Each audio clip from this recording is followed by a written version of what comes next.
Book sale volunteer discovers cash in a hollow book, then stuns everyone with her next move.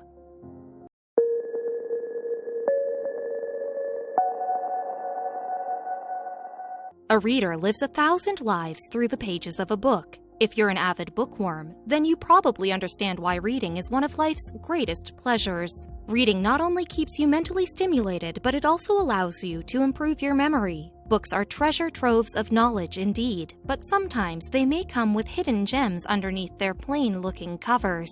Books are a crucial part of our lives, but when you want to donate them, what are you supposed to do? For some reason, getting rid of our beloved books is no easy task, but every now and then we feel the need to declutter our homes from novels and books that we have already read twice. So, where do you go?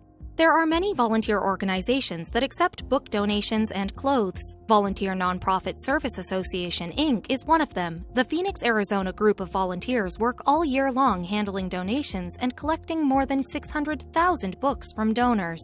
For some, the VNSA is the largest charity-used book sale in the Southwest. Once they received a large number of books, the group of 130-plus volunteers makes sure to sort them, price them out, and get them ready for the big event that takes place in February. Kathy McAllister, a retired school teacher, is among the pristine group of volunteers who get the books ready for their February sale. Kathy pretty much runs the show. She coordinates all of the other volunteers and makes sure every link in the chain runs smoothly throughout the event, like a well-oiled machine. They make sure to supply people with affordable books while raising money at the same time for local charities such as Literacy Volunteers of Maricopa County and the Arizona Friends of Foster Children Foundation. Right before the 2019 book sale, Kathy found herself volunteering once again. She was going through a pile of books when suddenly she stumbled upon a beaten-down version of Edward Gibbon's The Decline and Fall of the Roman Empire, which really caught her eye. All things considered, the book was in pretty good condition, but Kathy already had found 3 of these books in the past,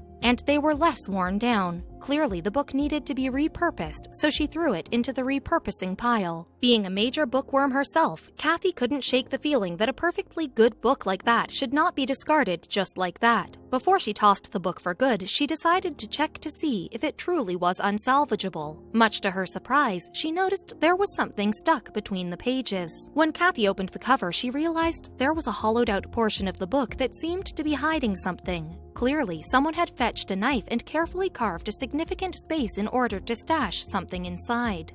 Unbeknownst to her, the book Kathy was holding in her hands was hiding a little secret. She told Bookster, "I had the book in my hands," but she was getting ready to throw it out into the repulping pile. She had a change of heart. She said, "I was ready to toss it because we had several copies already, but when I fanned the book out, there's a big hole carved out in the book amongst the pages." That's when Kathy realized there was something hidden inside the hollowed-out space, and whatever it was, it kind of looked like bills.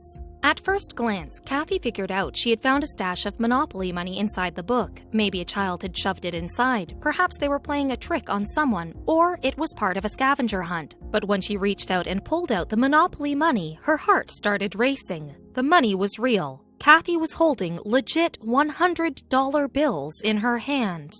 Inside the book, Kathy found a total of 4 packages that were banded the same way a band does when you withdraw money. Each of these little packages contained 10 $100 bills. For some reason, someone had decided to stash $4,000 inside The Decline and Fall of the Roman Empire book. Kathy couldn't help but wonder if the original owner was even looking for the money. "Wow, this is enough money to fund a supplemental charity," said Kathy as soon as she composed herself after the initial shock. Kathy didn't even think about keeping the money, as she felt it didn't align with her faith. "My values were grounded in our faith," she said. The thought of keeping all of the money to herself wasn't something that would have ever crossed her mind. Kathy's views were deeply grounded in her faith. She explained that the church taught us what was right from wrong. It just becomes who you are after a while. All religious beliefs aside, anyone in her position would have been inclined to try to find the rightful owners. After all, they could have been looking for it already. Now, Kathy needed to find a way to track them down.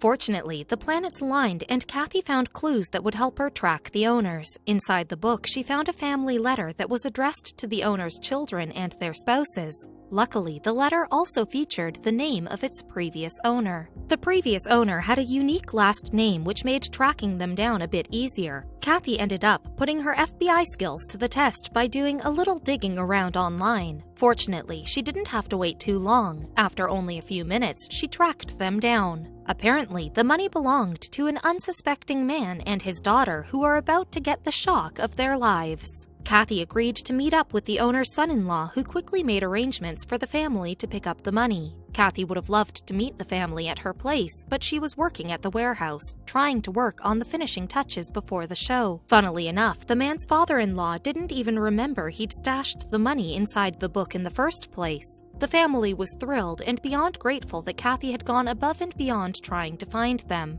And now, they felt like it was their turn to give back and spread some kindness by making a large donation to the volunteer nonprofit Service Association. Soon enough, the story spread like wildfire. Unsurprisingly, locals and news stations took an interest in the story, and they wasted no time in asking questions. Kathy's selfless actions sort of turned her into an internet celebrity overnight. Some people were interested to know what made her want to look for the rightful owners instead of keeping the money to herself. Kathy simply responded, "I don't know how you would sleep at night." The annual VNSA book sale finally opened its doors on February 9, 2019. The volunteers were curious to know how people would react after the media broke Kathy's story. Would customers start looking through every book to see if there was money stashed inside? But people seemed to be unaffected by the story. While they were touched to see the kindness spreading around the world, they were too busy looking for a great deal on some used books. "I don't think that anybody else will find $4,000 in a book, but books are a great gift with or without $4,000, says Kathy. For 63 years, the volunteer nonprofit Service Association has been raising funds to donate to community programs. The VNSA opened its doors in 1949, and ever since then they've been saving and repurposing books and reselling them at great prices. According to the nonprofit organization's site, the dollars donated to community programs has increased significantly over the years. Since the first VNSA used book sale in 1957, VNSA has returned more than